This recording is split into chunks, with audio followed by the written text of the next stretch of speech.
السلام عليكم ورحمة الله وبركاته. سومالي وين وايدين السلام ميل والبات جوجتان عبد محمود قلع يا برنامج كيدين كيما جري معهد كوالد نمو ولا الفيديو جه روح إنه كجا هذا الله إن أنا صورة قلها إن عيد مدى الشيء ودن كانت جوجا وحصلنت يا نبضين تلو كاني إن جبحان إن كستو أنا واحد بدن ناقبا هذا روح موقع خطر إن جرتو هدي أي بحان وقبائل كالصومالية أي مد والبا مد ككله ودقال كو قاضيو أما على الشباب وطن كقبسانيس أما دباتوين هورلا أيمانيان لكن إذا مدني إمسي إن لا تشوي كران حديث أينو كري وينو إنو اسمام الله إسحكمنا إسو تلينو أدونكو مسيداسو ينوغو فير سنايا وحديعي كارتا إن لا ينغا قاتو قوامو هاليسا قوامو أما أينو كوينو مدح بناني دينا واسورة قل ودن كينا لقايبيو داديو كلا لو ديبو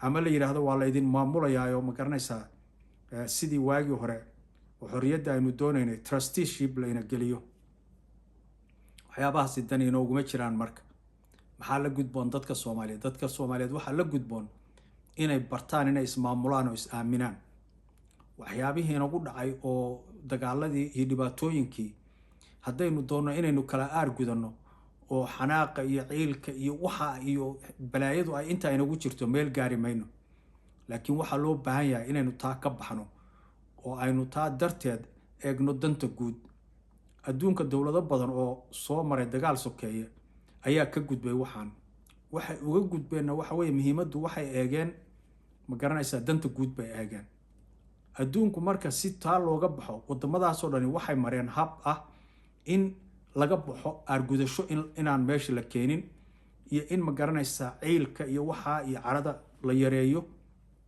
in la raadiyo waxa loo yaqaano cadaalad isdaaweyn ah yani cadaalad baa la raadinayaa laakiin cadaaladaas mid aargudasho iyo dadkii gafka loo haystay ciqaab badan in la marsiyo ma aha waa dhici karta qof laakiin inta badan waxa la samaynayaa saamaxaad guud baa la samaynayaa inaga teenu marka khasab bay noqonaysaa inaynu saamaxaad guud samayno si aynu bal horay ugu dhaqaaqno horay ugu soconno waxaa kaloo inaga hadda maadaama arrimaheenu ay daba dheeraadeen runtii dad badan oo hormuud ka ahaa dhibaatooyinkan waaba dhinteenba maba joogaanba dad hormuud ka ahaayoo badnaa waa dhinteen rag badan oo waxaan hogaaminayo ama jabhadihii aasaasay ama dagaaladan maaragtay hogaaminayay raggaasi meeshay ka baxeen dad kale iyo jiilal cusub baa yimid marka dambiyadii dadkaasi galeen inaynu qoobka uga xiraano aniga ilama muuqato waxaa habboon haddaba in dadka Soomaaliyeed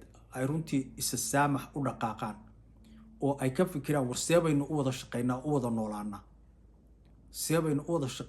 wada noolaana iyo in laga baxo shakiga ah qofkii madaxtooyada taga dadka kale u dhibaato ku noqonayaa wuxuu adeegsanayaa awoodda dawladda iyo hantida iyo khayraadka dawladdu u adeegsanaya oo ku dhibaateynaya horta taa meesha waa in laga saaro waa in la helo wax kalsooni abuuraya oo dadka Soomaaliyeed isugu soo dhawaanayaan wadamo badan baan eegay oo ma garanaysaa dagaalo sokeeye ka dhaceen kulligood waxa horumarka gaarsiiyay in la isa saamaxo oo la yiraahdo war wixii dhacay wax badan yaan laga soo qaadin ma aha in la iloobayo waa la qorayaa taariikhda la gelinayaa cashar inay noqoto baa la doonayaa laakiin waxa la leeyahay yaan in la isku ciqaabo hadda oo la isdaba galo yaan laga shaqeynin waxba macna weyn ma keenayso taasi waxa laga yaabaa inay dadka dambiyada loo haystaa ay wax iska caabi keenaan inay dad badan ku xiran yihiin inaan weligeed ba nabad la helin marka xalku muxuu yahay xalku waxa weeye hal is saamaxo aynu horay u socono South Africa ka dhacday isna casharkii hore idin ku sheegay ama fiidiyoogii hore waxay ka dhacday wadamo badan oo Latin America waxay ka dhacday maxaan ku yiraahdaa wadankan la yiraahdo Mozambique waxay ka dhacday wadankan la Cambodia boqorkii cid walba saamaxay markii si nabad loo helo nimankii loo oran jiray Khmer Rouge oo dhibaatada ugu badan geysay dadka dooxi jiray wuxuu yiri maya nabadan ka doorbiday cid walba saamax maxaynu inagu isugu leeganaa marka maxaynu wax u keeni laana waxa dhibaatadu wax weeye laba arrimood san maalintii hore sheegay mid waxa weeye inaanay jirin oo ayna lahayn principal actors go-aan qaadan karo oo go-aankoodu meel mar noqon karo iyo is-aaminid la-aan oo ayna is-aamini karayn oo aynu leenahay kano hadduu meesha qabsado dhibaato keenaya. labadaa arrimood waa in laga baxaa marka. labadaa arrimood waa in xal loo halaa. waa in dadka horboodaya ay yeeshaan karti ay go-aanka ay maaragtay qaataan ay ku fuliyaan, iyo waa inaynu karti u yeelano inaynu ka shaqeyno is-aaminaad inay timaado. qaar badan baa waxay ku doodaan oo Soomaaliya inay nabad noqoto lama rabo caynkaas oo kan. waxaas waa daciifnimo. waxaas nin hawshiisa qabsan waayay ayaa dadka kale eedeeya. adduunku wuxuu doonayaa inaynu wax qabsano. ninka la yiraahdo Axmed Cawad oo maalin dhaweed hadlaya wuxuu yiri markuu wasaaradda joogay Sweden iyo wadamo kale iyo baa noo soo diray rag diplomats ahaayo retire noqday, lacagna nagama rabaan waxna nagama rabaan, waxay leeyihiin waxbaanu idinla dhisayna waxbaanu idinla nidaaminayna. maxaad ka cabanaysaa marka? xageeba adduunku lugta kuu jiidaya? way jiraan wadamo dana kaale, wadamada deriskoo kale iyo meel caynkaas way jiraan, laakiin taas waa iska caadi adduunka. meel walba danaa la kala leeyahay, qof walba wuxuu rabaa danihiisa inuu arko. laakiin adigu haddaad wax qabsanayso, qof noqonayso, karti yeelanayso, yaa ku hor istaagaya? anigu tan dadka doodaas qaba waxaan u arkaa inay la mid yihiin qof yiri ma shaqo tegayo oo hadhow markii caruurtiisii iyo ma garanaysaa ama waxay cunaan waayeen ama korontadii laga goostay ama biyihii laga goostay yiri dad kala mas'uulka ah oo dhibka igu haya. anu taas ay ila mid tahay. haddaynu wax qabsanayno walaalayaal, cidina inama hor istaagi karto. ummado badan baana marxaladaheena oo kala soo maray, laakiin fahmay inay dan guud leeyihiin oo ay mudan tahay inay ka shaqeeyaan oo waxaan ka baxaan. inagu kama bixi karayno. waxaa muuqata inayna kala adkaan karin. ma kala adkaan. horta meesha waa in laga saaraa.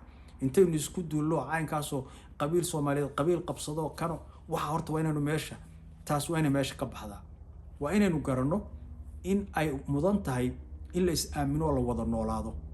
see taas ku imaan kartaa marka? arrinta su-aasha meesha ku jirta waxa weeye see loogu qancin karaa dadka Soomaaliyeed war is-aamina, is-ixtiraama, wada noolaada, amarkana qaata oo cidii idin talisa raaca amarkeeda. see qofka Soomaaliyeed loogu qancin karaa?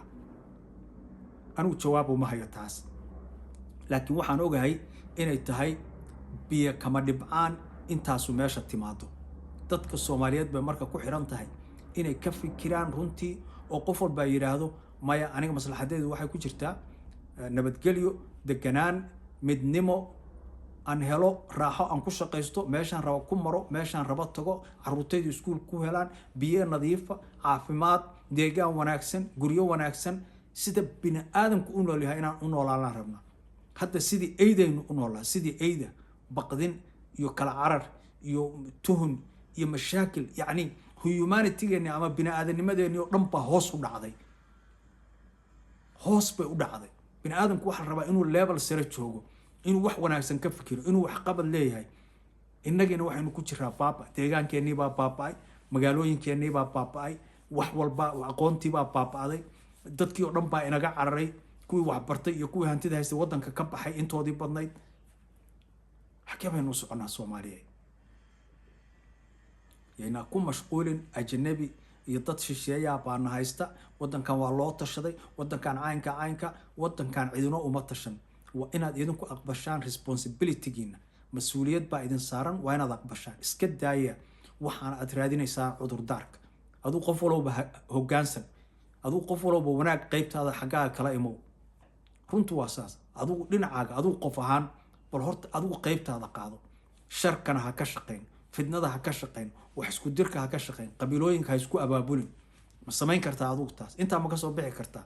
haddaad intaa ka soo baxo, qof walbaa sidaa u fikiro intaa ka soo baxo, waa laga maarmaan inaynu horumar gaarno. dowladda maxaa la gudboon? ama dadka awoodda haya? dadka awoodda haya waxaa la gudboon dadka fidnada wada inay didaan, inay sharciyo ka sameeyaan. dad baa iska soo baxayo wuxuu ku leeyahay qabiil hebel matala caynka waryaad qabiilka u madashaa, yaa ku dirsaday. waxba kama jiraan. qaar baa hub qaadanaya waxay leeyahay caynka qabiilka yakan. waa in waxaa la diidaa. waliyaada qof oogi kara ama abaabuli kara dagaal ma jiro, qof magac qabiil ku hadli kara ma jiro, cidna mas'uul kama tid. naftaada mas'uul ka tahay, waddanka dowladda mas'uul ka ah. bal horta waxaan dowladdu waa inay ku dhiirato tilaabooyin caynkaasa iyo shuruuc caynkaasa inay samayso. waddan aan nidaam iyo shuruuc lahayn oo kala dambeyn lahayn oo dadka wax xadidayaa lahayn waddan ma noqon karo. walaalayaal waxaan baryayaa ilaahay inuu waddankeena hagaajiyo, dadkeenana tuso maslaxada iyo danta.